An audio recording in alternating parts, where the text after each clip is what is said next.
जब आप गुरुद्वारे में गए थे, जब वहाँ थे, तो 3 आदमी, यानी कि जैसे कि समझ लेंगे 3 करते धरते थे, 3 से मिले थे, या 3 चला रहे थे उस वक़्त सारा निज़ाम जो भी था?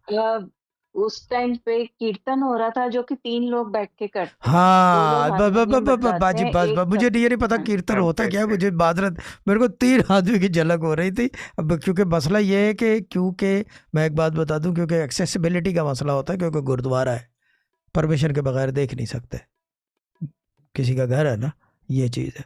तो ये बड़ा मसला है वहाँ पे, ये नहीं चलता कि चले जाओ। सो यू देखना पड़ता है बहुत सोच समझ के। ठीक है बाजी, डन। ये मैं अपनी चेक कर रहा था कि इज़ इट देयर और नो, ये चीज़ है कि इज़ इट हैपनिंग और नो, ये चक्कर है। जी बोलें बाजी।